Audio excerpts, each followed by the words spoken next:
हम लोग माधुर्य कादम्बिनी से पढ़ रहे हैं और आज हम लोग 1.3.5 पढ़ेंगे, यानी प्रथम अमृत वर्षा का तीसरे भाग का 5वां श्लोक या कह सकते हैं सेक्शन पढ़ेंगे।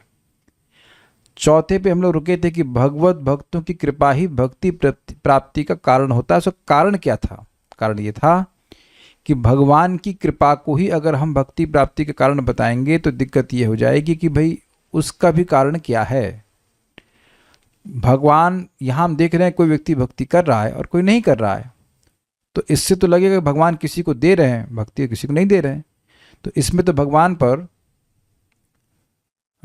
विषमता का दोष लग जाएगा। लेकिन भगवान विषम नहीं है। तो बात समझाई थी विश्वनाथ चक्रवर्ती ठाकुर जी ने कि जो मध्यम भक्त है वह भेद देखता है, ईश्वर से प्रेम, भक्तों से मैत्री। जो बालिश हैं, जो इनोसेंट हैं, जो भक्ति को जानते नहीं हैं लेकिन देने पर स्वीकार करेंगे, ऐसे लोगों के प्रति उसका कृपा की भावना होती है और विद्वेषों के प्रति वह द्वेष नहीं करता है, और ये उसका सद्गुण कहा गया है। इट इज़ एक्सपेक्टेड, जो लोग भक्ति कर रहे हैं उनसे उम्मीद की जाती है कि वे मध्यम प्लेटफॉर्म पर आएं। केवल कनिष्ठ प्लेटफॉर्म पर बने रह जाना ये उचित नहीं है। तो यहाँ तक बात समझ में आ गई थी। अब इसी बात का विस्तार कर रहे हैं कि भक्त द्वारा भगवान की कृपा का प्रकाश कैसे, प्रकाश मतलब प्रकट दिखने लग जाना कि भगवान की कृपा हम पर हुई है।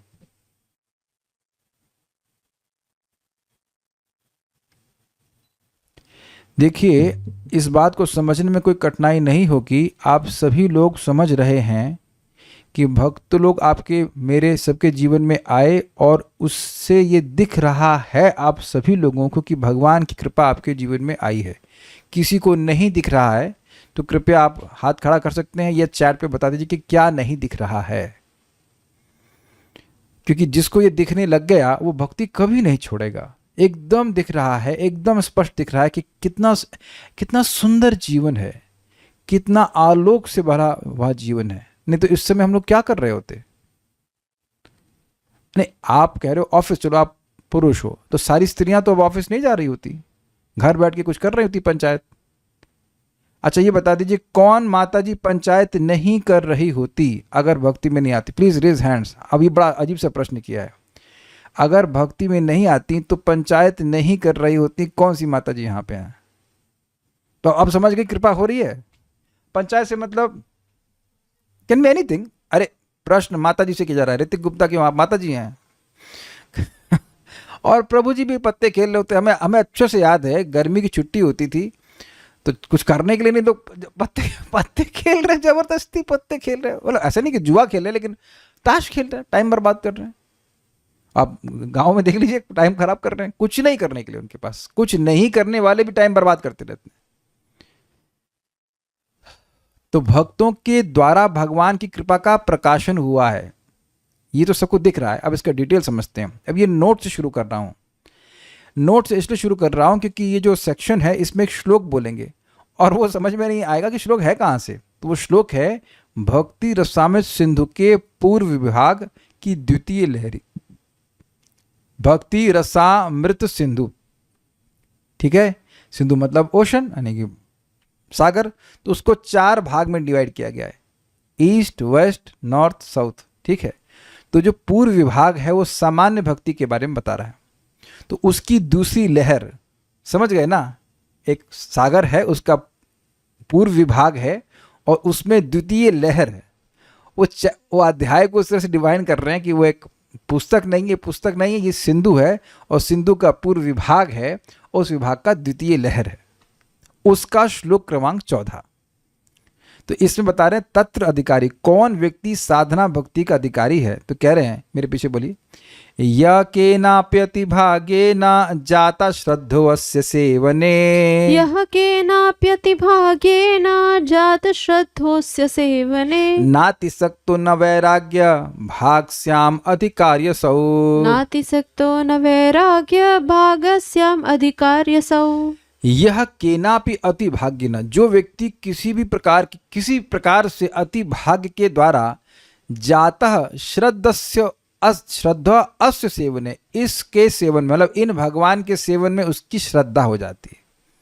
अस मतलब इन भगवान की, भगवान श्री कृष्ण की, भगवान विष्णु की, जो भी कह लीजिए, भगवान श्री कृष्ण की विष्णु स्वरूप में किसी भाग के द्वारा श्रद्धा हो जाती है। तो अति भाग्यने का मतलब है भक्तों की संग के द्वारा अगर उसकी श्रद्धा हो जाती है, रुचि हो जाती है, तो ऐसा व्यक्ति जो ना अति सक्तः, बहुत अधिक आसक्त नहीं है, इतना आसक्त नहीं है कर्म करने में कि वह अब कथा सुने ही नहीं, ना वैराग्य, और न ही इतना अधिक विरक्त है कि वो कथा कोई से भी विरक्त हो जाए, भगवान के नाम जप से ही विरक्त हो जाए, कीर्तन से ही विरक्त हो जाए, प्रसाद से ही विरक्त हो जाए। तो ऐसा व्यक्ति भक्ति का अधिकारी है। ये सारे गुण दिख गए, ये आपको याद हो तो ये सब बातें पहले भी आई थी। श्रीमद् भागवतम का श्लोक कोट किया गया था पिछले सेक्शंस में, अब ये फिर से आ रही है। यहाँ सभी लोगों को भक्तों की संगति मिली है कि नहीं मिली है, ये सब कुछ दिख गया। ये तो इजी क्वेश्चन है। क्या हम लोग बहुत अधिक आसक्त हैं? नहीं, ऐसा भी नहीं है। और क्या बहुत विरक्त हैं? ऐसा भी नहीं है। तो मैं फिर यहाँ पे रिपीट हो रहा है कि ये हम सभी लोगों के भक्ति में आने की योग्यता को सूचित कर रहा है। Is it absolutely clear? इसलिए व्यर्थ की नम्रता भी नहीं प्रस्तुत करना चाहिए कि मैं भक्ति के योग्य भी नहीं हूं, ऐसा नहीं कहना चाहिए। अरे लोग कुछ भी बोल देते हैं, कुछ भी बोल देते हैं। ये 3 गुण आप में से जिसको ना दिख रहा हो हाथ खड़ा कीजिए या चैट पे कुछ पूछिए। ये सबको क्लियर हो गया? कृष्ण संगनी माता जी, आपको भक्तों की संगत मिली थी कि नहीं मिली थी? ऐसे बोले यस यस यस बोलते जाइए। जो हम यस और नो में उत्तर पूछे। अच्छा, बहुत अधिक आसक्त हैं आप? नहीं, अगर बहुत अधिक आसक्त होती तो कुछ और काम कर रही होती, कथा में कैसे बैठ जाती। अच्छा, बहुत विरक्त हैं? विरक्त भी नहीं है, ऐसा भी नहीं एकदम। तो आप समझ रहे, ना बहुत विरक्त है और ना बहुत आसक्त है, तो इसके अलावा चौथा गुण चाहिए ही नहीं। मजेदार बात यह है, ना आपको बीटेक चाहिए, ना एमटेक चाहिए, ना 10th चाहिए, ना 12th चाहिए, कुछ भी नहीं चाहिए। क्या ये अच्छी बात नहीं है? रश्मि प्रभु, क्या नाम, रश्मि प्रभु है ना, रश्मि प्रभु जी, आपकी डिग्री पूछा था मैं जब आप मेरे घर पे आए थे, कहाँ तक पढ़ाई की? समझे, कुछ नहीं ना। यहां कोई भी व्यक्ति, किसी भी व्यक्ति की कोई डिग्री नहीं पूछी जा रही है। निर्मला पॉल माता जी कहां तक पढ़ी हैं? तो आपका उत्तर होना चाहिए प्रभु जी पढ़ रही हूं अभी। जहां तक पढ़ा था तो कुछ बड़ा काम का नहीं आया, अभी पढ़ाई कर रहे हो। अभी भक्ति, अभी हम लोग माधुर्य कदम नहीं पढ़ रहे हैं, भक्ति पढ़ रहे हैं। अवनेंद्र प्रभु, पूछा हूं कभी डिग्री आपकी? ना। तो आप समझ गए कि यहां पे किसी की डिग्री, किसी की योग्यता और कुछ भी नहीं है। भाई मजेदार बात है, केवल आपकी भक्तों की संगत की वजह से श्रद्धा हो जानी चाहिए कि हम कृष्ण की सेवा करेंगे। यहां किसकी इच्छा नहीं है कृष्ण की सेवा करने की? एकदम बेवकूफी वाला प्रश्न होगा। नहीं तो आप आते ही क्यों यहाँ पे? तो ये बहुत बढ़िया बात है। पता नहीं इसकी जो बढ़िया बात वाला अंश उसको समझ पा रहे कि नहीं। जो भी योग्यता आपको शुद्ध भक्ति के लिए चाहिए भाई साहब, वो है आपके पास। जब है योग्यता तो शुद्ध भक्ति क्यों नहीं मिलेगी? उत्तर दीजिएगा, किसी के पास दम हो उत्तर देने की। हम अहंकार से नहीं बोल रहे हैं, ये भगवान की दया है, वैष्णव की दया है कि ये है हम लोग के पास, ना अधिक विरक्त है ना अधिक आसक्त है। तो एक प्रश्न हो जाएगा, प्रभु जी तो भौतिक इच्छाएं हैं, कुछ है, छोले की सब्जी अच्छी लगती है, whatever, it's not that we are absolutely detached. लेकिन भगवान की भक्ति में श्रद्धा है तो भक्ति करेगा, ठीक है? तो अब भक्ति करेगा तो भक्ति बढ़ती जाएगी। अब भक्ति बढ़ती जाएगी तो भगवान में आसक्त होता जाएगा, तो अपने आप ही इस जगत से निरासक्त हो जाएगा। ठीक है, इसको यहां एग्जाम्पल समझ लीजिए। देखिए, जो भी माता जी लोग यहाँ पे शादीशुदा हैं, वो अपने मायके जाने के बारे में कितना सोचती हैं? How often? Every day? ये महाराज का एग्जाम्पल है तो उसको मैं थोड़ा खोल के बता रहा हूँ। जो नई शादीशुदा है वो तो ठीक है, वो तो मायके में है, लेकिन जो शादीशुदा हैं और अगर उनके पति प्रेम भी करते हैं, ये भी क्वालिफिकेशन, प्रेम भी करते हैं, तो आप नहीं सोचते हैं एकदम ठीक, ऐसा नहीं कि बिल्कुल विरक्त हो गए, लेकिन ऐसा नहीं कि बहुत आसक्ति है, घर भागे जाए, बार बार घर भागे, नहीं, ऐसा नहीं होता। तो जो लड़की लगातार अपने माता के संग रहती थी, वह अब बिल्कुल कैसे भूल जाती है? क्योंकि पति से प्रेम मिलता है, और यही है भक्ति का प्रोसीजर। जो जीव यहाँ अनादिकाल से माया के संग पड़ा हुआ है, देह के बंधन में एकदम आसक्त है, उसे जब भक्ति का सुख मिलेगा तब वह इस बंधन को छोड़ पाएगा। और ये आप समझ लीजिएगा, जब आपने पहली बार क्लास सुनी थी तब भी आपको अच्छा लगा था। कितने लोग यहाँ पे ऐसे हैं जिनको पहली बार कथा सुनने में बहुत खराब लगा था? ईमानदारी से बोलिए, just want to know. At least चलिए हम अन्यों की बात नहीं कर रहे, इस जूम पर आप जब पहली बार आए थे तो आपको बहुत टॉर्चर लगा था। ऐसे कोई है यहाँ पे कि यार क्या यार कहाँ फंसा दिया, ऐसा वैसा कोई है इधर? तो आप समझ गए कि पहले, अच्छा उस दिन तो आप लोग, उस वक्त तो सारी आसक्ति समाप्त हो गई थी ना आपकी। ये मजेदार बात है, जिस दिन बात, ये बहुत मजेदार है और शायद इस बात को आप जिंदगी में भूल जाएंगे, इतनी मजेदार बात है। हम सोच रहे हैं कि हम पहले माया को त्याग देंगे फिर भक्ति में आएंगे। नहीं भाई साहब, कृष्ण पहले अपने में आसक्त करते फिर माया को बुलवा देते हैं। You have come here into this class to test Madhurya Kadambini. समझ रहे ना? ऐसा नहीं कि आप अपना फेवरेट सीरियल छोड़ करके यहाँ पे आए, वो अपने आप छूट गया। आपको माधुर्य कादम्बनी सुनने में रस है। भाई इस विज्ञान को समझिए ताकि आगे भी आप लोगों को बता सके, प्रभु जी मेरे को तो इतना काम है, क्रोध है, ये, अरे वो हो तब भी तुमको कथा अच्छी लगती है कि नहीं लगती है? तब भी तुमको प्रसाद अच्छा लगता है कि नहीं लगता है? तुमको जप करने में मन करता है कि नहीं करता है? क्या कभी सपना में, अच्छा बताइए, कभी सपना में आप देखें कि आप जप करने का प्रयास कर रहे हो, जब नहीं हो पा रहा है? कभी सपना आया ऐसा? हमको तो कई बार आ जाता है ऐसा, अरे दिन बीता जा रहा है, एक के बाद एक काम आ रहा है और जप नहीं हो पा रहा है, केवल सपने में, और पसीना छूट जाता है, परेशानी हो जाती है। तो अगर जप में कोई रुचि नहीं, कोई आसक्ति नहीं, तो सपने में ऐसा रिएक्शन क्यों आ रहा है, मेरा या आप में से किसी और का? कभी सपना आया इस तरह से आप लोगों को? ना हम लोग तो सब सुसुप्ति में रहते हैं, तो मुझे नहीं पता, लेकिन ये होता है कि आपको भक्ति नहीं करने दी जा रही है। सपने में भी, सपने में भी अगर भक्ति नहीं करने दी जाती है तो व्यक्ति उद्विग्न हो जाता है। Does that make sense? तो मैं खाली ये बोलना चाहता हूं कि भगवान में आसक्ति भक्ति करने से जागृत होने लगती है। और पहले दिन भी आपको अच्छा लगा था, श्रद्धा मतलब टेस्ट, तो अब वही टेस्ट बढ़ता जाता है जैसे जैसे भक्ति करते जाते हैं। भक्ति देवी आपके अनर्थों पे विचार नहीं करती, वो अपने आप आपको शुद्ध कर देंगी। उम्मीद है कि बात समझ में आ गई। इसलिए यहाँ पर ये नहीं कहा जा रहा है कि व्यक्ति का हृदय पूरी तरह शुद्ध होना चाहिए, इसी लिखा है ना वैराग्य। ज्ञान मार्ग में हृदय शुद्ध होना चाहिए, तभी ज्ञान में प्रवेश है।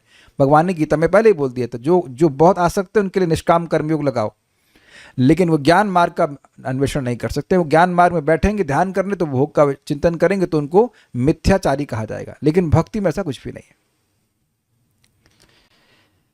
है। जो व्यक्ति किसी अतिशय भाग्यवश भगवान की सेवा करने के लिए श्रद्धा युक्त होता है, अतिशय भाग्यवश मतलब भक्तों की स्वच्छंद संग के द्वारा, भक्तों की स्वच्छंद कृपा के द्वारा। ये स्थापित किया गया था कि भक्तों की कृपा भगवान पर निर्भर नहीं करती है, भक्तों की कृपा उन्हीं पर निर्भर करती है। जैसे they want to give they can give. भगवान रोक तो नहीं रहे हैं किसी को। और न अत्यंत सांसारिक आसक्ति से युक्त हो और न ही पूर्णतः विरक्त हो, वही विधि भक्ति का अधिकारी होता है। इसलिए यह केनाप्यति भाग्येना जाता श्रद्धोस्य सेवने। अब यहाँ से ये शुरू हो रहा है सेक्शन। ये नोट मैंने इसलिए दिया था ताकि समझाने के लिए कि ये श्लोक भक्ति समय सिंधु के किस सेक्शन से है। इसलिए यह केनाप्यति भाग्येना जाता श्रद्धोस्य सेवने, अर्थात जो व्यक्ति किसी अतिशय भाग्यवश भगवान की सेवा करने के लिए श्रद्धा युक्त होता है। इस श्लोक में अति भाग्येन शब्द का वास्तविक अर्थ शुभ कर्म जन्य भाग्य का अतिक्रमण करने वाली किसी भक्त की कृपा ही अभिप्रेत है। ये बात समझे आप? ये बड़ी मजेदार बात है। मतलब आपने शुभ कर्म किया या नहीं किया, इससे कोई भी मतलब नहीं है। अतिक्रमण मतलब उससे ओवर पावर, उसको क्रॉस करके कृपा दी जा रही है। मैं फिर रिपीट करूंगा इस बात को और इस बात को समझाने का प्रयास करूंगा कि जब भी हमें किसी भक्त ने कृपा दी थी, लेट्स से फर्स्ट टाइम पुस्तक दी थी या कोई प्रवचन दिया था या प्रसाद दिया था, तो ये नहीं पूछे थे कि तुम धार्मिक हो कि नहीं हो। आप में से किसी को पूछा गया था? ये एकदम विज्ञान की तरह, ये किसी ने नहीं पूछा। और अभी हमारे ऋतिक गुप्ता पर कुछ प्रश्न किए, मैं प्रश्न तो नहीं देख रहा हूं, लेकिन ये खुद पुस्तक वितरण करने जाते हैं कभी कभी, तो ये आप देखते हैं। अच्छा भाई जरा वो तो ना अपना वो सरनेम क्या आपका, नहीं आधार कार्ड दिखाना जरा अपना। रास्ते में किसी को पूछते हैं अपना आधार कार्ड दिखाइए, या उसके बाद पुस्तक आपको दिखाऊंगा। That is absolutely not in the mind. मन में होता ही नहीं। किसी तरह इसको पुस्तक दे दे, किसी तरह भगवान का नाम दे दे, यही बात भक्तों के मन में रहती है। तो आप समझ गए ना, उसका बैकअप नहीं देखते। इसको समझिए, प्रभुपाद जी से उनके शिष्यों ने कहा कि प्रभुपाद, हम सुनते हैं कि जिसकी पहले कुछ बैकअप है भक्ति का, कुछ पुण्य ऐसा कुछ है, तो उसकी वजह सुकृत रहती तो वो भक्ति में आता है। तो हम लोगों को तो नहीं लगता कि हमारी कोई सुकृत थी, ऐसा खराब जीवन हम जी रहे थे। तो प्रभुपाद जी ने कहा, हाँ, मैंने तुम्हारी सुकृत का निर्माण किया। देखिए, सब बड़ी गंभीर बातें हैं। श्रीमद् भागवतम में नारद जी कहते हैं कि जो व्यक्ति इस वैष्णव मंत्र से, एक वैष्णव मंत्र बताते हैं और कहते हैं जो इस वैष्णव मंत्र से भगवान का आराधना करता है तो सौ सम्यक दर्शन पुमान, वह व्यक्ति सम्यक रूप से भगवान को देखने में समर्थ होता है। लेकिन दूसरा अर्थ किया है आचार्यों ने कि ऐसे व्यक्ति का दर्शन सम्यक हो जाता है। दर्शने पवित्र करो यही तुम्हार गुण। जैसे ये तिलक भी, आप लोग भी बहुत से भक्त तिलक लगाए हुए हैं, मैंने भी लगाया हुआ है, बहुत से भक्त लोगों ने लगा रखा है यहाँ पे। तो ये देखने मात्र से व्यक्ति को पुण्य मिलता है। और हमने भक्तों से सुना है 60,000 जन्मों के पाप नष्ट हो जाते हैं केवल ये तिलक देखने से। तो अब तिलक अगर कोई लगा के जा रहा है तो तब भी क्या वो पूछेगा कि भाई तुम क्या हो क्या नहीं हो? ये कृपा है ना भक्तों की। इस विज्ञान को समझिए कि कैसे कैसे शुभ कर्म जन्य भाग्य का अतिक्रमण करके, मतलब वो धार्मिक है या नहीं है उससे कोई मतलब नहीं, उसको क्रॉस करके कृपा दी जा रही है। बेसिकली हम सभी के पास भगवान ने शक्ति दी है, प्रभुपाद ने शक्ति दी है कि हम किसी को भी भक्ति दे सकते हैं। मतलब किसी को भी, ये बहुत सिंपल है, आप किसी को भी हरे कृष्ण मंत्र करने के लिए बोल सकते हैं कि नहीं बोल सकते? वो स्वीकार करेगा नहीं करेगा अलग बात है, लेकिन बोल तो सबको सकते हैं ना, कोई रोक तो नहीं है। और इस प्रकार से करने से भगवान की विशेष अनुकंपा आप पर होती है। चलिए, हाँ, अब कह रहे हैं भक्ति देवी अनर्थों पर ध्यान नहीं देती तो अनर्थ तो हमें कुछ समय के लिए भक्ति में पीछे कर देते हैं। देखिए, भक्ति में पीछे नहीं कर देते हैं, जैसे जैसे भक्ति करते जाते हैं वो अनर्थ नष्ट हो जाते हैं। अगर भक्ति में पीछे कर देते तो आप ये कह रहे हो कि अनर्थ भक्ति से हावी हो गए। अनर्थ उपशमो साक्षात भक्ति योगम अधोक्षजे लोकस्य जानतो विद्वंस चक्रे सात्वत तो संहिताम। अनर्थों का उपशमन, उनका नाश हो जाता है साक्षात भक्ति अधोक्षज, भगवान अधोक्षज की भक्ति करने से। ये एक और अर्थ है इसका बड़ा सुंदर कि अधोक्षज की भक्ति करने से साक्षात अनर्थों का नाश होता है। मतलब आपको दिखेगा कि अनर्थ नष्ट हो रहे हैं। अच्छा, ये बताइए कि किसी के कुछ अनर्थ नष्ट हुए अभी तक? एक व्यक्ति हाथ खड़ा कर रहे हैं और बाकी सब झूठ बोल रहे हैं। अगर अनर्थ नष्ट नहीं होता तो यहाँ क्लास में काहे आए होते? ये भी तो एक अनर्थ नष्ट हुआ ना कि कृष्ण कथा से जो एवर्जन है वो अनर्थ नष्ट हो गया कि नहीं? कुछ तो सुनने आए ना। उन लोगों को एक्चुअली मेरे प्रश्न समझ में नहीं आते शायद बच्चों को कुछ कठिन प्रश्न हो गया। तो आप समझिए ना, किसी की चाय छूट गई होगी, किसी का सुबह सोना छूट गया होगा, बहुत सारी चीज छूट गई है। अग्रीड? तो हम क्या बात कर रहे थे? हाँ, तो अनर्थ जो है वो भक्ति को दबा नहीं सकते हैं। अगर ऐसा होता तो हम भक्ति में आ ही नहीं पाते, है कि नहीं? लिखा है ना कि न अत्यधिक आसक्त और न अत्यधिक विरक्त। तो विरक्त अगर नहीं है तो कुछ अनर्थ है ना, कुछ अच्छा लग रहा है, कुछ भी अनर्थ है तो उसकी वजह से आप भक्ति में आ ही नहीं पाते अगर भक्ति को दबा पाते तो। ये तो वही हुआ कि रोग जो है वो अब दवा को ही दबा दे। भाई, आपके अगर दवा को दबा देगा तो आप ठीक ही नहीं होगे ना, लेकिन दवा लेते हैं तो धीरे धीरे करके वो रोग नष्ट हो जाता है। तो दवा को नहीं दबा पा रहा है, दवा को रोग नहीं दबा पाता है। ठीक है ना? ओके, ये सब बातें देखिए बहुत महत्वपूर्ण है, क्योंकि जब हम भक्ति करते जाते हैं एक पॉइंट पे आके लगता है भक्ति मुझ पे कार्य नहीं कर रही। कुछ लोग ऐसा सोचते हैं और इस प्रकार से भक्ति छोड़ देते हैं, लेकिन भक्ति हमेशा कार्य करती है, हमेशा अनर्थों को नष्ट करती है। ठीक है। अच्छा, ये कह रहे हैं अभिप्रेत का मतलब, अभिप्रेत मीन्स कहने की इच्छा। कहने की इच्छा ये है अति भाग्ये ना, कहने का अर्थ ये है अति भाग्ये ना। बड़ा अच्छा शब्द है, देखिए, अति भाग्ये ना मतलब अत्यधिक भाग्य, यानी कि वह भाग्य जो उसके शुभ कर्म जन्य भाग्य का अतिक्रमण कर देता है। कुछ कैच किया? बहुत जबरदस्त अर्थ है।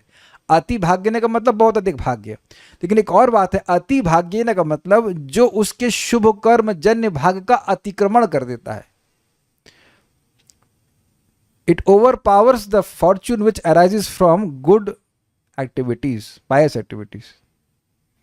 देखिए, इस जगत में देखा जाता है कि कोई देवताओं की पूजा कर रहे हैं, बड़े धार्मिक हैं, फिर भी वह भगवान के प्रति उन्मुख नहीं है, भगवान से कोई मतलब नहीं रखते हैं।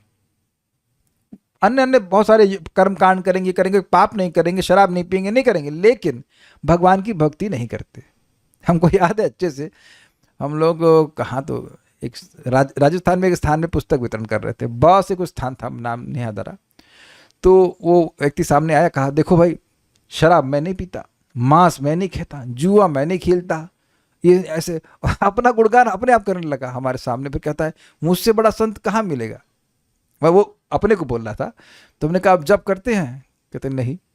तो ठीक है, आप सद्गुण से युक्त हैं, बट ठीक है, लेकिन भगवान का भजन तो नहीं कर रहे हैं। तो ये अच्छा भाग है कि आप पाप नहीं कर रहे हो, पुण्य कर रहे हो, लेकिन उससे भी तो भगवान की भक्ति में नहीं आ पा रहे। तो भगवान की भक्ति जो है वो उसका अतिक्रमण कर देती है कि ये जो भाग्य जो भी निर्माण हो उसको क्रॉस करके उसको कृपा दी जाती है भक्तों के द्वारा। ये कहना है, अच्छा लगा हमें अर्थ। यह भी नहीं कहा जा सकता है कि भगवान की प्रेरणा के बिना सर्वप्रथम भक्त की कृपा होना असंभव है। क्योंकि भगवान ने भक्तों की वशीभूतता स्वीकार करते हुए अपनी कृपा शक्ति अपने भक्तों को प्रदान कर भक्तों का उत्कर्ष स्थापन कर रखा है। ये तो जबरदस्त लाइन है। ऐसा नहीं है कि भगवान प्रेरित करते हैं तब भक्त कृपा करते हैं। भगवान ने अपनी भक्ति को दूसरों को देने के लिए भक्तों को फुल इंडिपेंडेंस दे रखी है। क्योंकि अगर आप ये कहते हो कि भगवान प्रेरित करते हैं और तभी भक्त कृपा करता है, तब फिर भगवान में विषमता का दोष लग जाएगा। क्योंकि किसी व्यक्ति पे कृपा करने के लिए भक्त को प्रेरित कर रहे हैं और किसी पर कृपा करने के लिए भक्त को प्रेरित नहीं कर रहे हैं। लॉजिक क्या आपने समझा? ये समझी बात। मान लीजिए मैं केवल एक उदाहरण दे रहा हूँ, मैं व्यक्ति हूँ, मान लीजिए मैं भगवान हूँ, भगवान नहीं मैं मान रहा हूँ, मान लीजिए मैं भगवान हूँ, तो अब मैं डायरेक्ट सबको भक्ति नहीं दे रहा हूँ, लेकिन वो एक कल्याण वो सुंदरा माता जी को दे देना, इधर नहीं देना। तो अब मैं नहीं दे रहा हूँ ताकि मुझ पर विषमता का दोष ना लगे, लेकिन मैं अपने एजेंट्स को बोल रहा हूँ उसको देना उसको नहीं देना, तब भी तो मैं विषम हो गया ना भाई। जैसे एग्जाम्पल समझिए, प्रसाद वितरण हो रहा है, अब मैं उसका इंचार्ज हूँ, अब ये कल्याण प्रभु जो है वो सर्विंग कर रहे हैं, ये तो हम देखें कि ये भी गलत, अरे यार उसको थोड़ा सा 2 पकौड़ा एक्स्ट्रा दे देना। तो अब मैं अपने हाथ से नहीं दे रहा हूँ, लेकिन जो एजेंट है उसको बोल रहा हूँ उसको 2 पकौड़ा एक्स्ट्रा देना। अच्छा, जो लोग कभी इस्कॉन की पंगत में खाए हैं, मतलब नथिंग अगेंस्ट इस्कॉन, बट क्या ऐसा होते हुए देखे हैं कि जो चेले होते हैं उनको थोड़ा एक्स्ट्रा, चेले से मतलब जो लीडर के चेले हैं जो, तो उसको गुलाब जामुन पकौड़ा एक्स्ट्रा मिलता है, कभी देखे आप लोग? ऐसा नहीं हुआ है ऐसा तो बहुत देखा है। तो व्यक्ति खुद नहीं कर रहा है लेकिन अपने एजेंट से कर रहा है, तब भी तो विषमता का दोष आ जाएगा। तो यहाँ पे भगवान प्रेरित कर रहे हैं तभी कृपा होती नहीं। भक्तों को भगवान देने, जिसको चाहो तुम उसको भक्ति दे दो। This is actually amazing. और समझ में आने में थोड़ा सा विचार करना पड़ेगा, ऐसा कैसे होगा? भगवान की प्रेरणा के बिना व्यक्ति कोई कैसे कार्य करेगा? आप ऐसा सोचोगे, लेकिन भगवान ने स्वेच्छा से अपनी कृपा को अपने भक्तों के हाथ में रख रखा है, जिसको चाहे उसको दे दे। This is very amazing, is really amazing. कुछ प्रश्न इस पे जरूर आए होंगे।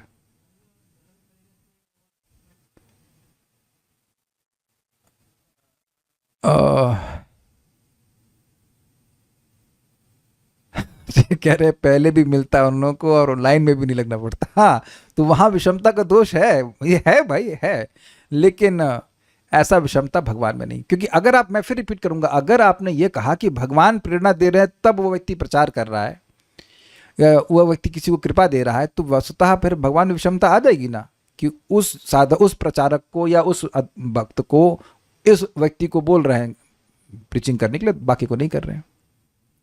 आप इसको कभी ट्राई करना, कभी पुस्तक वितरण के लिए जाइए, मन में कभी आता ही नहीं कि इसको ना दूं। सबको पुस्तक देने का मन करता है, सब लोग लेते नहीं, एक अलग बात है, लेकिन यही लगता है कि सबको पुस्तक मिलनी चाहिए। अब यहां भक्त पूछ रहे हैं, means here is he is not the controller of his भक्ति।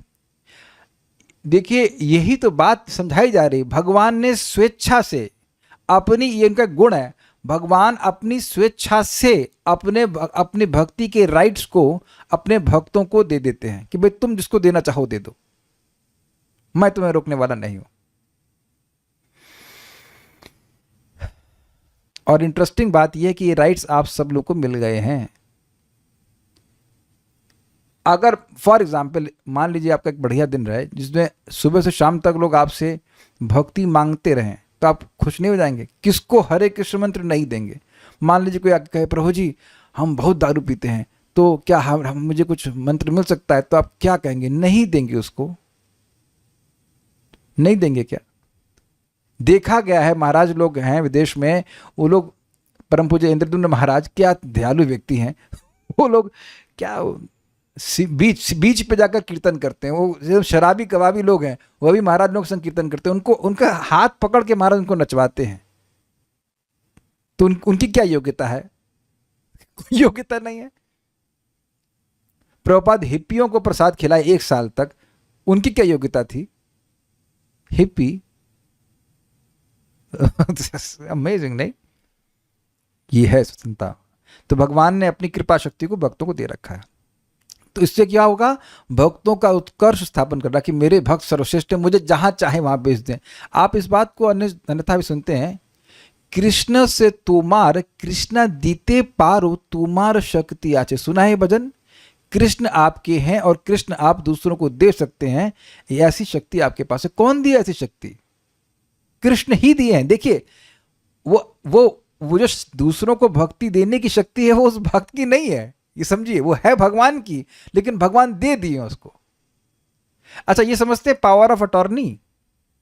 जैसे मान लीजिए मेरी कोई संपत्ति है, तो अब मैं झमेले में नहीं पड़ना चाहता हूं, तो मैं किसी दूसरे व्यक्ति को पावर ऑफ अटॉर्नी देता हूं कि तुम उसको बेचो या कुछ भी करो, हमें उससे मतलब नहीं। इसे कहते हैं पावर ऑफ अटॉर्नी। तो ये पावर ऑफ अटॉर्नी भगवान ने भक्तों को दे रखी है।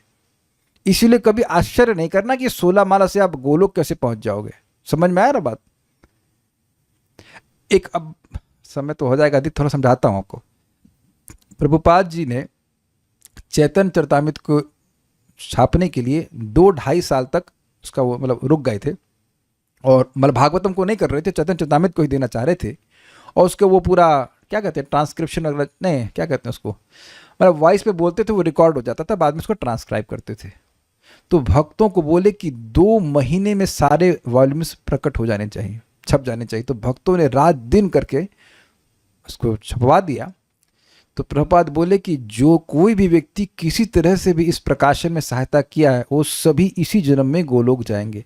अब आप देख रहे हैं कैसे सब कुछ बाईपास हो गया। श्रद्धा, साधु संग, ये वो सब मतलब है, ऑब्वियसली श्रद्धालु थे वो लोग, लेकिन ये सारे स्टेज गायब, सब भगवान के पास जाएंगे, सब गोलोक जाएंगे। अन्यथा गोलोक जाने के लिए राग मार्ग की भक्ति और क्या क्या सिस्टम है। तो ये पावर ऑफ अटॉर्नी स्वयं बड़े स्वेच्छा से भगवान अपने भक्तों को देते हैं, ताकि अपने भक्तों की महानता सूचित हो।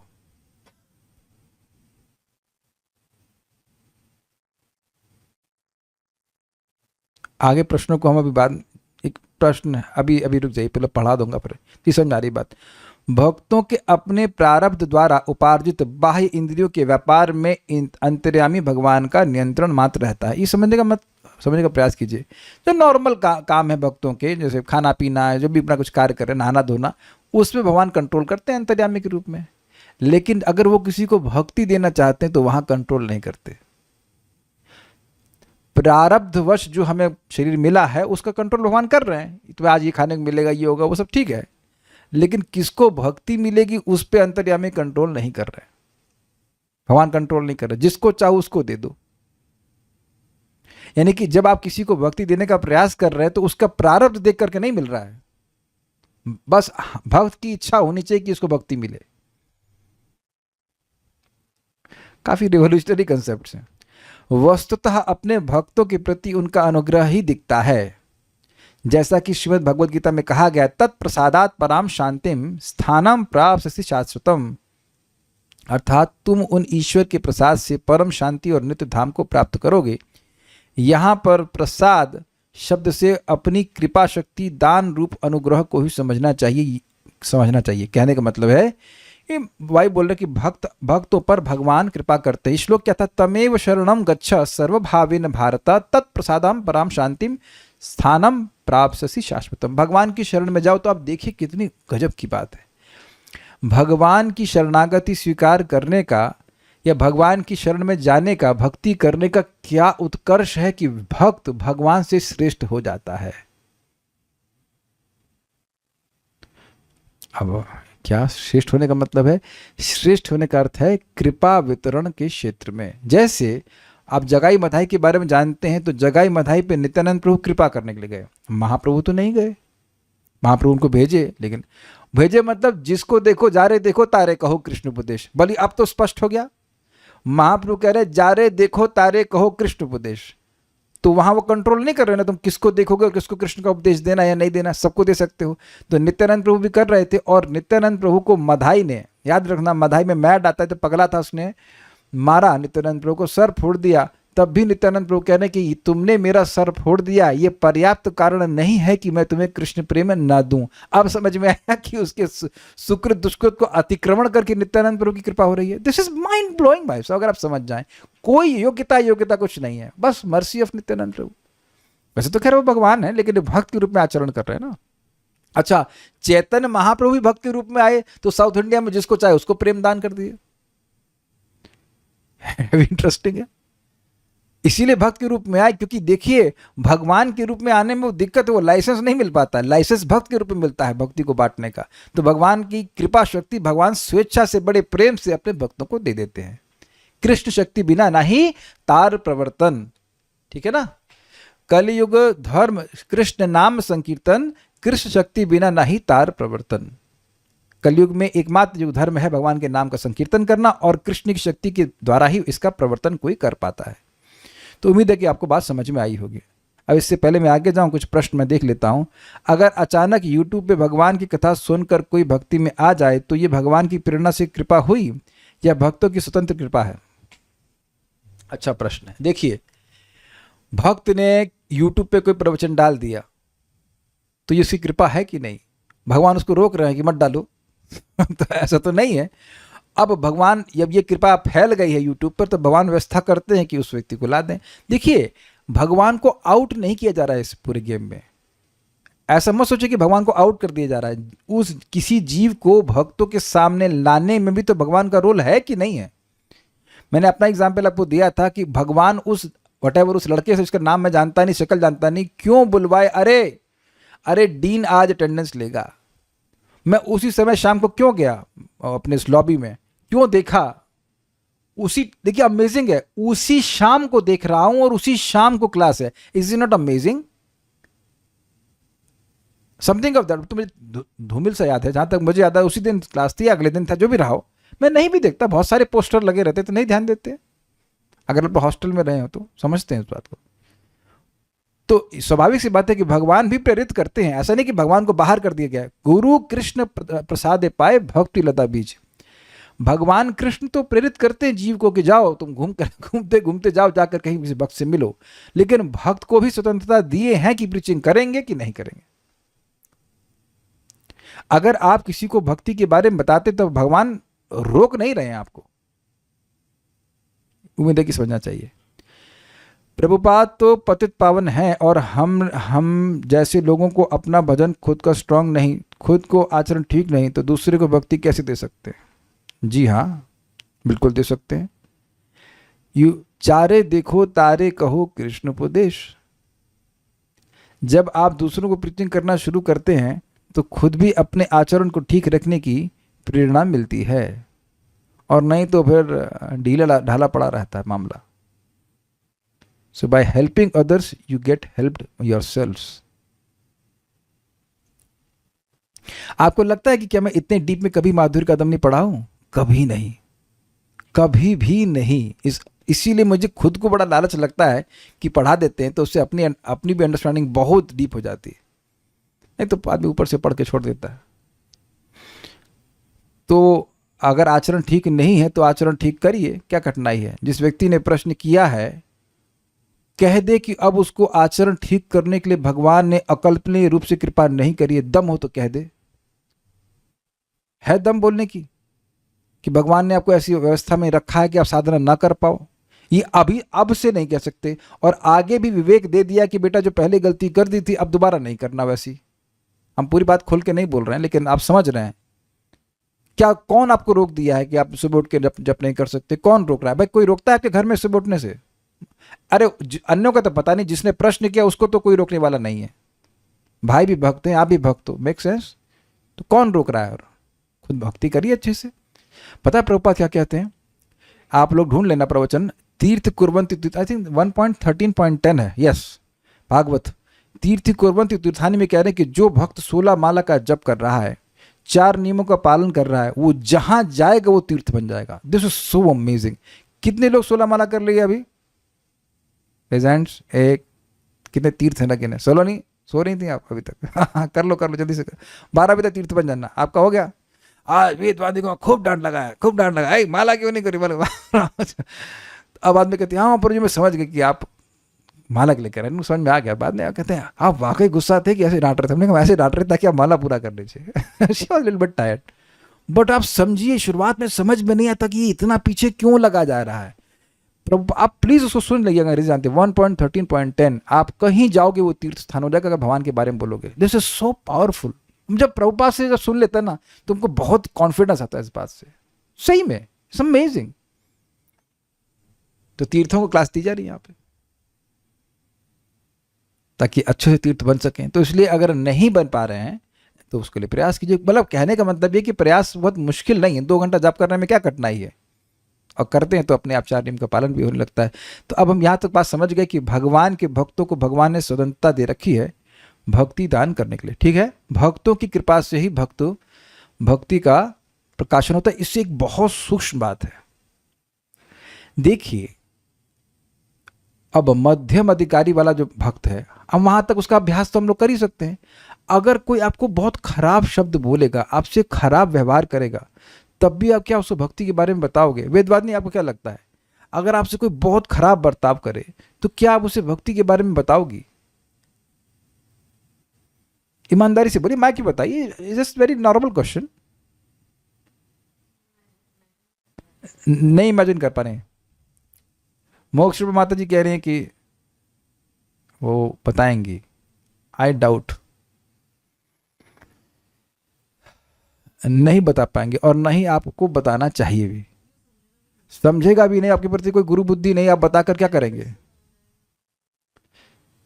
यस, जो सुनेगा नहीं तो बताएंगे क्यों? ऐसा नहीं कि आप दुश्मनी पाल लेंगे, लेकिन आप नहीं बता पाएंगे। तो अब आप देख रहे हैं कि अगर इसे बहुत बड़ा सूत्र सीख रहे हैं कि अगर हम अपने सुपीरियर से, जिनसे भी हमें ज्ञान मिलता है, उनको असंतुष्ट करेंगे तो वो शायद हमको ज्ञान नहीं देंगे फिर। And it's not their fault on that part, क्योंकि हम ज्ञान स्वीकार करेंगे ही नहीं। इसीलिए वैष्णव एटिकेट सीखना बहुत जरूरी है। क्या इस बात को आप समझे कि नहीं समझे? अगर मान लीजिए आप अपने को देखो, मान लो आप सुपीरियर हैं, किसी ना किसी के तो सुपीरियर हैं। अब कोई आपको लगे कि जूनियर को बोलेंगे वो उल्टा जवाब देगा, तो क्या उसे कुछ शिक्षा दे पाएंगे आप? कुछ समझ में आ रहा है ना? देखिए ये हो सकता है कि आप किसी को कुछ बात बोलें और वह उसका पालन ना कर पाए अपने संस्कारवश, तो वो तो बात समझ में आती, भाई नहीं उठ पाया या कुछ भी बात है। लेकिन कहे आप बहुत जानते हैं, आप बताएंगे हम सुबह कितने बजे उठेंगे, तो अब बस खत्म। फिर आप क्या बताएंगे, क्या ज्ञान देंगे बताइए? Got doesn't make sense. तो इससे सीखना पड़ेगा कि हम कैसे ज्ञान प्राप्त कर सकते हैं। ध्यान दीजिए, ज्ञान ऊपर से नीचे आता है, नीचे से ऊपर नहीं जाता है। इट्स वेरी वेरी इंपॉर्टेंट, है कि नहीं? अब जो भी हो, मैं वेदवादी को डांट रहा था तो क्या वो आपने पलट के जवाब दिया? नहीं नहीं नहीं, जवाब नहीं दिया। ठीक है, समझ गए कि प्रभु जी मेरे हित के लिए बोल रहे हैं, जाके जब करके आ गए, हम भी खुश, ये भी खुश। Is it not? It's not simply a matter of husband wife वाली बात नहीं बोल रहा हूं। एक सुपीरियर आपको किस लिए डांट रहा है इतना देखिए, एक बात समझ लीजिए, आप किसी को सुपीरियर स्वीकार करने से पहले यह निर्णय कर लीजिए अच्छे से कि वो आपका हित चाहता है या नहीं चाहता है। अगर विश्वास हो तभी स्वीकार कीजिए, नहीं तो मत करिए। एकदम प्रैक्टिकल है, कोई जबरदस्ती नहीं है, किसी के प्रति कोई जबरदस्ती नहीं। आपके दीक्षा गुरु हो या शिक्षा गुरु हो, चाहे कोई भी हो, यह विश्वास आपके मन में होना चाहिए विवेक से युक्त होकर के कि क्या ये मेरे हित के लिए कर रहे हैं कि नहीं कर रहे हैं। तभी आप समर्पण कर पाएंगे, तो नहीं कर पाएंगे। कोई नहीं कर पाता है, कोई नहीं कर पाता है। आसने आप और मैं, कोई नहीं कर सकता। अगर मन में ये संशय आ जाए कि ये हमारी हित कामना से बोल रहे हैं कि नहीं, लग रहा है इनका कुछ अल्टीरियर मोटिवेशन है, खत्म हो गई बात, योर सरेंडर इज गॉन। और होना भी चाहिए। अगर आपके मन में ये आ गया कि हमें घुमा रहे हैं, खत्म हो गई बात, फिर गुरु बुद्धि कैसी रहेगी? इन सभी बातों समझ में आना चाहिए। कृपा खाली बोलने से नहीं आती, मुझे ब्लेसिंग दीजिए, मुझे कृपा दीजिए, ऐसा नहीं होता है। आपसे कोई पूछेगा तो आप क्या कहेंगे बताइए? मोक्ष माता जी मुझे कृपा दीजिए, तंगी प्रभु जी जब कीजिए। नहीं, वो तो होता नहीं। तो ये क्या हुआ भाई? This is very very important. जैसे ये विज्ञान है, और अगर ऐसा विज्ञान पालन करेगा तभी व्यक्ति को ज्ञान प्राप्त होगा। देखिए, एक हम वहाँ पे कर रहे थे, हॉस्पिस में क्लास कर रहा था, और एक व्यक्ति आए, आप देखे थे, उनको अपने गुरु महाराज पे ही विश्वास नहीं है। तब गया ना, उसकी क्या गति होगी, उसे किसी पे विश्वास नहीं रहा। तो मैं उनको डांट लगा कि जब आपको विश्वास था ही नहीं तो आप दीक्षा लिए ही क्यों? आपको सुनना चाहिए था प्रवचन, आपको महाराज की बात को सुनना चाहिए था, महाराज शुद्ध भक्त हैं कि नहीं, आप अपने कान से देखो ना। आप साधु को ड्रेस से थोड़ा ना देख सकते हो। यू जस्ट असर्टेन 1 साल 2 साल 4 साल, अरे 10 साल लग जाए, लेकिन आप कम से कम विश्वास तो रखिए, है कि नहीं? क्योंकि गुरु के चरण में अपराध कर रहे हैं तो फिर क्या पता है उसकी क्या गति होगी। क्योंकि जो सोर्स है, जो एकमात्र सोर्स है कृपा का, वही बंद कर देंगे तो फिर तो खत्म हो गई बात। कृपा कैसे प्राप्त होगी? उम्मीद है कि बात समझ में आ रही है। ये फोर्स नहीं किया जा रहा है कि आप सब पे विश्वास कीजिए, मेक सेंस? क्योंकि ऐसा हो भी नहीं सकता है, और ना ही सब लोग हमारी हित कामना चाहते भी हैं। और ये आप लोग सब लोग सेंस भी कर सकते हैं, इज इट नॉट? कौन हित कामना से बोल रहा है, कौन अल्टीरियर मोटिवेशन से बोल रहा है, इतना विवेक होना चाहिए। ठीक है, दूर से सम्मान सबको कीजिए, लेकिन आप सबको नहीं स्वीकार, नॉट पॉसिबल, नहीं स्वीकार कर सकते, ये बात है। लेकिन जिन पर विश्वास है शास्त्र के आधार पर, तो आप वहां पे अपराध नहीं करना चाहिए। अपराध तो कहीं नहीं करना चाहिए, लेकिन वहां तो बिल्कुल मेक श्योर कि we don't offend that person in any way. अब समय हो गया, तो काफ़ी चीज़ें हैं और आज तो नहीं कर पाएंगे, तो उसको कल देखते हैं। आज हमने देखा कि इसमें और 2-3 श्लोक आ जाएंगे तो जल्दी में नहीं कर पाऊंगा मैं। तो हमने ये सीखा आज कि भक्तों के द्वारा ही भगवान की कृपा का प्रकाशन होता है, और हम लोग ने यह भी सीखा कि हमारा भी कर्तव्य है कि जो भी कृपा हमको मिली है उसको पास ऑन करें। लोग कभी कभी कहते हैं कि कोई व्यक्ति प्रीचिंग के लिए नहीं है, कोई प्रीच्ड होता ही नहीं है। तो उनसे पूछो कि आप कैसे प्रीच्ड हो गए? जब कोई नहीं होता तो आप कैसे हो गए? तो कुछ सोचना चाहिए, विचार करना चाहिए कैसे हम लोगों को हेल्प कर सकते हैं। अब कोई कमेंट्स या प्रश्न तो मैं ले सकता हूँ। मेरा कल के डिस्कशन से क्वेश्चन था कि क्या बालिश भक्त नियोफाइट होता है, और क्या नियोफाइट का हमेशा न्यू होता है? क्या नियोफाइट को हमेशा? पहली बात तो समझ में आ रही है, बालिश भक्त नियोफाइट होता है, जी हाँ, यस। और दूसरा प्रश्न क्या है, क्या नियोफाइट का मतलब हमेशा न्यू होता है? न्यूओफाइट ठीक है। वैसे प्रभात बड़ा विरोध में कहते हैं न्यूओफाइट मीन्स ऑलवेज फाइट उसको बर्ताव करना भक्तों से आता नहीं है। लेकिन मैं समझ रहा हूं उनका प्रश्न क्या है। क्या न्यूओफाइट का मतलब हमेशा न्यू होता है? अच्छा प्रश्न है। जरूरी नहीं है। जो व्यक्ति लग रहा है कि न्यूओफाइट है, उसका पिछले जन्म का बहुत बड़ा बैकअप हो सकता है भक्ति का। मुझे अच्छे से याद है, मन तो नाम लेने का भी कर रहा है, लेकिन ले ही लेते हैं। नाम नहीं लेंगे, नाम लेने से बातें थोड़ी सी बातें वैसे ही बोलनी होंगी। गुणगान ही करना चाहता हूँ। बहुत अच्छे भक्त हैं, आज वो 2 लाख नाम जप रोज करते हैं। इस्कॉन वृंदावन में ब्रह्मचारी हैं। एक बार मैंने आपको दिखाया था उनके बारे में। तो उनको ब्रह्मचारी आश्रम में लिया नहीं जा रहा था। 2 ब्रह्मचारी आश्रम थे, एक हमारा था, एक दूसरा भी था। वो कह रहे, उनको उनके बारे में कहा जा रहा था कि वह योग्य नहीं है। मुझे लगा कि भाई भक्ति कर रहा है तो मैंने चांस देना चाहिए था, तो मैंने दिया। थोड़े से वो थोड़ा साफ सुथरा नहीं रहते थे प्रारंभ में, ऐसे एवरीवन हैज हिज एजेस।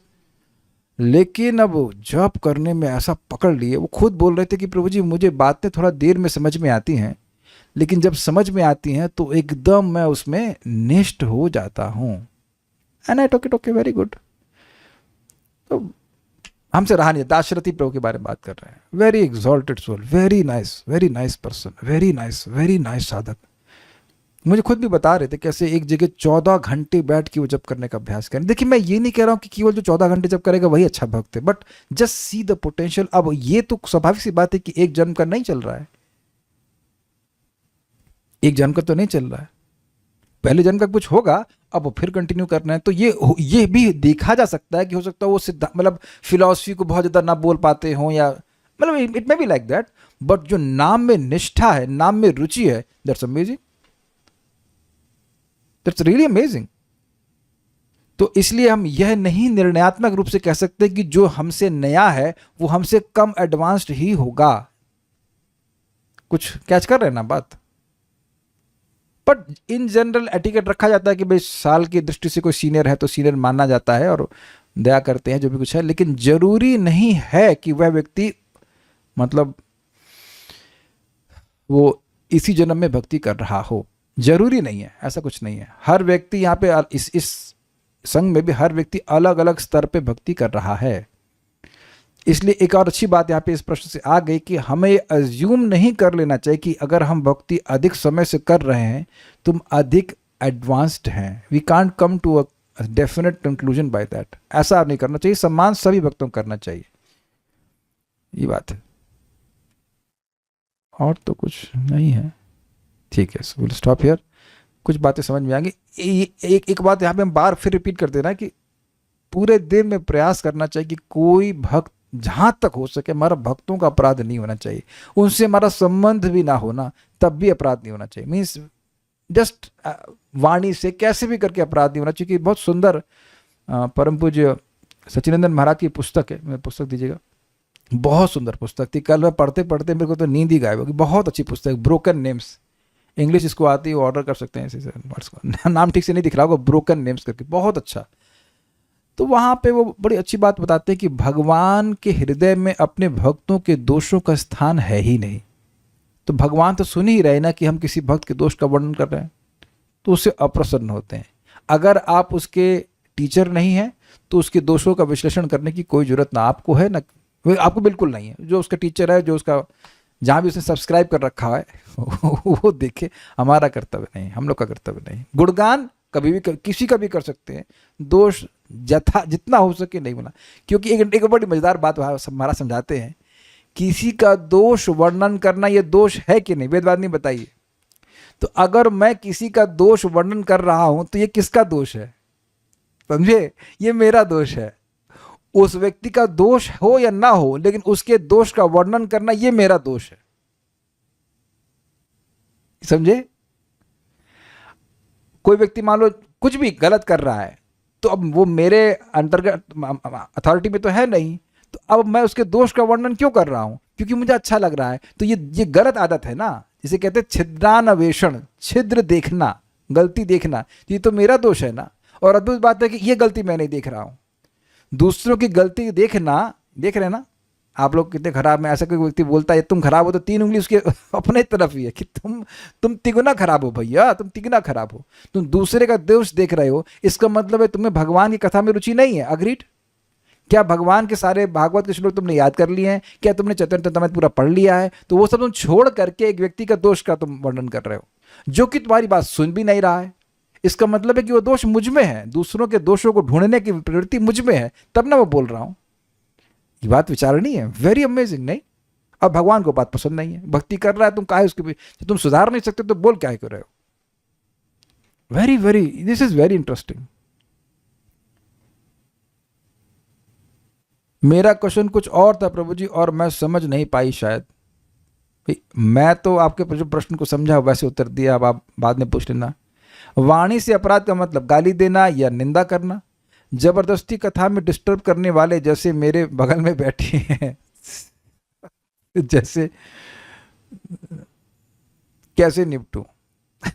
अब पता नहीं वो आपके संग किस प्रकार के आपके रिश्तेदार हैं कि नहीं, हमको नहीं पता। अगर डिस्टर्ब कर रहे हैं तो प्रेम से बोल दीजिए कि इस कथा 24 घंटे नहीं चलेगी, 1 घंटे के लिए हमको छोड़ दीजिए। और हमको डिस्टर्ब क्यों करती हैं? आप स्वयं खुद भी कथा सुनिए, है ना। और नहीं तो आगे अपने आप एक बोर्ड लगा लीजिए, DND, पीछे DND, 1 घंटे का DND, उसके बाद बात करेंगे। Is it okay? और ईयरफोन भी यूज़ कर सकते हैं। सबसे अच्छा तरीका ये एक ANC ईयरफोन आते हैं, उससे आपको नॉइज़ कैंसिलेशन हो जाता है। मैं परम पूज्य वृंदावन चंद्र महाराज की कथा को बस में सुना था इधर, जब जा रहा था ना अभी पिछली बार, एकदम आराम से कथा सुनने को मिलती है, कोई डिस्टर्बेंस नहीं होता है। तो ये कर दीजिए। देखिए एक बहुत अच्छी बात आपने वैसे निर्मला माता जी ने पूछी है कि वन शुड, हम ना कैसे कहें। ये मेरे को ना साउथ इंडिया के कॉलेज में बोला गया था, डीन ने बड़ी अच्छी बात बोली थी, वन शुड लर्न टू से नो, कि भाई ये हमारी कथा का समय, इस समय आपको डिस्टर्ब मत कीजिए, बाद में हम आपसे बात कर लेंगे, जो भी आपको आवश्यक बात करनी है आपसे बाद में कर लेंगे, मुस्कुराते बात कह दीजिए, झिड़कना नहीं चाहिए। प्रभु जी अगर अभक्त हो तो उनकी कभी कभी निंदा हो ही जाती है। अच्छा, तो फिर अब ये बताइए कि भक्त से तो संबंध रखना चाहिए, अभक्त से तो संबंध ही नहीं है, तो निंदा करने का क्या फायदा होगा? तो आप देखेंगे ये दुर्गुण हम में ही है। और आप उसके बाद अपने चित्त की अवस्था को देख लीजिए। जैसे अभी मैंने प्रभु जी के बारे में अच्छा बोला तो मेरे मन में प्रसन्नता है प्रसन्नता, क्योंकि वो जो गुण उनमें आया है वे भगवान की भक्ति की वजह से आया है। और आप देखेंगे जब मैं कभी भी इस बात को बोलता हूं तो मन में आता है काश मैं भी इस तरह से दृढ़ होकर के जब कर सकूं। लिटरली आई हैव सीन कि उनकी आंख ही नहीं खुलती है। 5:30 बैठेंगे तो 7:15 मतलब जितना तक समय अलाउ किया जाता है बैठने के लिए, आंख ही नहीं खुलेगी। Many times is crying, not in a sentimental way, is not sentimental. बहुत गंभीर बात भक्त हैं हमारा। हम तो अभी भी बोलेंगे हमारे आश्रम में एक दूसरे भक्त भी हैं, वासुदेव चैतन्य प्रभु जो होम्योपैथिक डॉक्टर हैं। वो पता है दीक्षा कब लिए परम पूज्य जयप्रताप महाराज से? कह रहे थे कि शायद 85 या 86 में वो जब करना शुरू किए थे, 96-99 में वो दीक्षा लिए। पता है कब लिए दीक्षा? जब वो दीक्षा लिए थे तो 48 माला जब कर रहे थे। कह रहे थे कि I wanted to make sure, Bangla में थे, हिंदी में बोले कि मैं सुनिश्चित करना चाहता था कि मेरे हृदय से काम वासना चली जाए।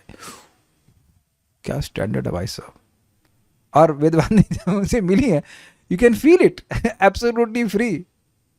इतना रोज ही 100 माला 64 माला जब करते हैं तो 64 तो मिनिमम है, एकादशी में 100 या और भी उससे अधिक कर लेते हैं।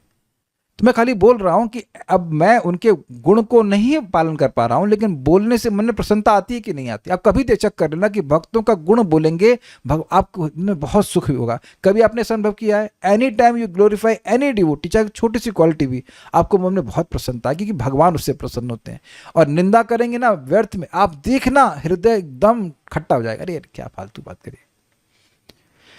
अगर कोई धाम की सेवा करता है और नाम जब दूसरे संप्रदाय से करते हैं लेकिन उनका बिहेवियर भौतिक है तो पर ठीक नहीं, ऐसे भक्तों के प्रति कैसे बुद्धि नहीं? देखिए आप टेंशन मत लीजिए दूसरे संप्रदाय वाले क्या कर रहे हैं, आप अपनी भक्ति करिए। अभी यह जिसने प्रश्न किया यस न्यू, अब और कोई प्रश्न नहीं लूंगा मैं, will stop now. Srila Prabhupada की जय, माधुर कदमनी की जय, निताई गौर प्रेमानंदे। एक बार मैं अपने ऑफिस में बैठा हुआ था और एक व्यक्ति आए और फिर वो चले गए। तो उसके तुरंत बाद श्रीमान गार्ग मुनि प्रभु आए, प्रभुपाद जी के प्रसिद्ध शिष्य जो प्रभुपाद का बहुत सेवा किए। और जो मुझे स्मरण से बोले were you preaching to him?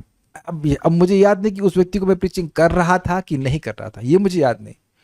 लेकिन उनने एक बड़ी रुचिकर बात कही कि देखिए इस पूरे विश्व में कितने अरब, पता नहीं कितने लोग हैं, कितने अरब हैं मुझे नहीं पता, कितने अरब लोग हैं, वटेवर, खरब तो नहीं होगा, अरबों लोग जो हैं। अब उन अरबों लोगों में से कोई एक जीव आपके सामने आया है, उस व्यक्ति के सामने जिसे भगवान के बारे में सही सही पता है, तो ये कोई चांस नहीं है। हमारे पास ये सामर्थ्य भगवान ने दिया है कि हम उसके अतिशय भाग्य को उदित करा सकें, एटलीस्ट प्रयास कर सकें। और इसीलिए महाप्रभु ने कहा जारे देखो तारे कहो कृष्ण उपदेश। कुछ समझे बात? नहीं समझ में आया? कोई आपके सामने आया है तो वो भगवान के आयोजन से आया है ताकि उसे भगवान के बारे में बताया जा सके। आप ट्राई कीजिए, बहुतों को रिजेक्ट कर देगा, या थोड़ा सा बात करने का प्रयास कीजिए, प्रसाद दीजिए, just be good to them and then you will see कि संभावना है कि भक्ति का बीज उनको प्राप्त हो जाए। This is very very nice comment from him. Okay.